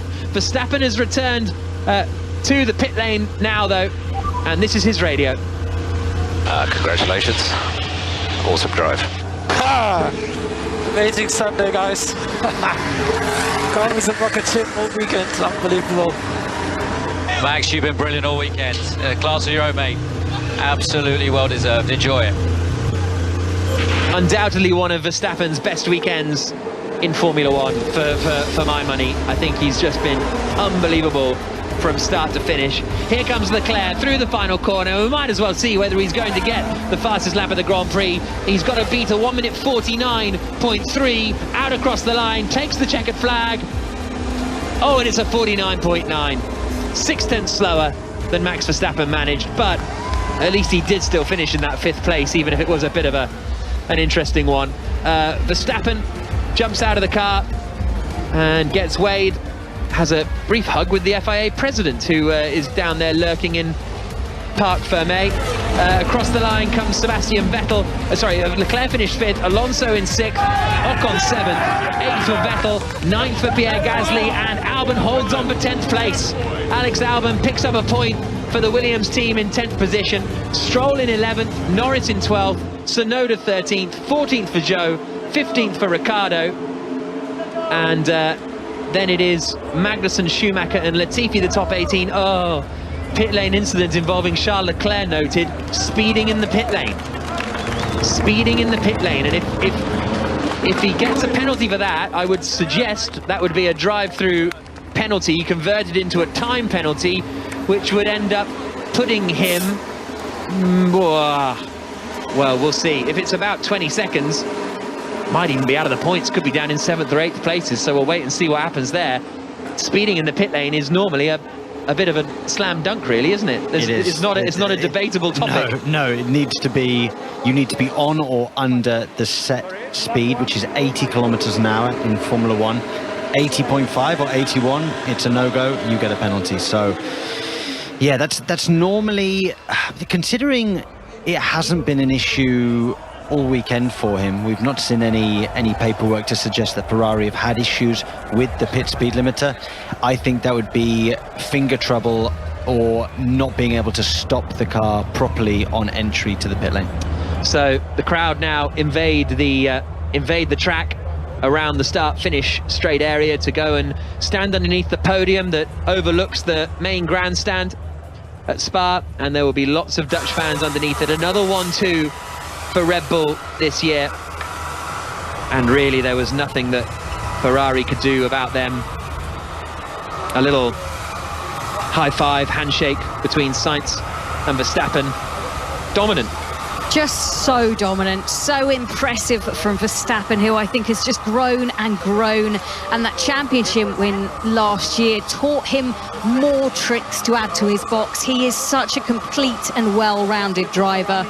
Time penalty, 5 seconds added to Leclerc for speeding in the pit lane. Jack, what does that do for him? I think that only puts him behind Alonso, so he loses out to Alonso, 6th place. It's a strange penalty. That's really odd. Really strange. Because every drive, speeding in the pit lane is a drive-through penalty. That's a really, really odd decision. Look forward to seeing the paperwork on that one. They just shouldn't have. Don't bring him in. They didn't need to, and it counts for nothing. Who's your driver of the day, guys? Oh, you've gone early with that, Sam Bird. Well, I thought I'd get it in there. Well, first of all, let's hear from our top 3, shall we? We're starting with Carlos Sainz, who finished in 3rd place, and he is down in Parc Fermé talking to Martin Brundle. Sainz, congratulations, another podium, but you really had to work hard for it today. Yeah, unfortunately, it was harder than expected. I mean, we got a good start, a good restart after the safety car, but the pace was just not there. We had a lot of overheating on the tires. We were sliding around a lot, and yeah, for some reason our package wasn't quite there this weekend, but in the end we finished on a podium, and yeah, we will take it. George Russell was hunting you down. Were you confident you had enough speed to keep him back? No, first 2 laps were strong, but then we immediately went into high degradation, and then I realized that we were degrading more than what we should. Red Bull, Max and Checo, they were on their own today, and unfortunately we couldn't put a stronger fight, but we had to survive. But we will have to learn why at this track we were not so competitive. Well, you've not got long, because we've got 2 more races coming up soon. So good luck next week in Zandvoort. Yeah, Zandvoort should be a better track for us. Monza should be advantage for Red Bull there, but we will try and win it in Zandvoort. Thank you. And talking of Red Bull, 2nd place man, Sergio Perez. Sergio, satisfied with that one? Yeah, I really hope for more. You know, today it was a good opportunity, but Max was just flying. He was on another planet and was untouchable. Especially the first team was quite poor in terms of degradation, but still it's a very strong result for the team. And yeah, I think we managed to get a lot of points today, which is important, and yeah, looking forward. Yeah, 1-2 for the team. A little bit difficult off the start down to the first corner, but you kept your head and pulled it around. Yeah, it was a bit of chaos on lap 1. I had a really poor start and lost a few positions. Managed to get them all back into turn 5. Yeah, you had to keep an eye on Fernando and Lewis getting together in front of you there. Yeah, it was very hectic that lap 1 and a lot of contacts around. Great day for the team. Well done. Thank you. And our incredible victor, Max Verstappen. A huge crowd here supporting, many of them supporting you. You gave them what they wanted. It seemed to me nobody could stop you winning this race today. It was quite a hectic first lap to try and stay out of trouble. So many things were happening in front of me. But once we settled in after the safety car, yeah, the car was really on rails. Picked the right places to pass people, and we could look after our tires, and yeah, that's how we made our way forward. And after that, once we were in the lead, it was all about managing everything. But yeah, this whole weekend has been incredible. Hey, it'd be one to talk to your grandchildren about down the road. P14 on the grid, you won, fastest lap, driver of the day. You must be so happy. Now, of course, it's been a weekend, you know, I couldn't imagine before, but I think we want more of them, so we keep on working hard. All right, so next up, of course, your home Grand Prix in Zandvoort. Yeah, let's see what we can do there. I mean, of course, I'm going to enjoy it today, and then we'll see next week what we can do. Our World Championship leader, Max Verstappen. Well, what a thoroughly dominant weekend from Max Verstappen, and he waves to the crowd, which a huge swathe addressed in orange. The Orange Army will now pack up their tents. They will transport them to Zandvoort, and they will wait to welcome their home hero. It will be spectacular. Make sure you join us in just 1 week's time. We will discuss everything that's happened here in the Checker Flag podcast. If you don't subscribe already, why not? And do. It's good. Sam Bird teed it up beautifully. We will tell you who we think is our driver of the day, or our drivers of the day, in that podcast. We won't do it now, Sam. Sorry. Thank you for joining us, by the way. Thanks to Jack and the production team as well. As I said, the preview podcast comes on Thursday ahead of all the action from Zandvoort. But Max Verstappen leaves the Belgian Grand Prix with a 93-point lead over his nearest rival and teammate Sergio Perez with 8 races to go. That's it from Spa. Now let's head to Edgbaston for the cricket.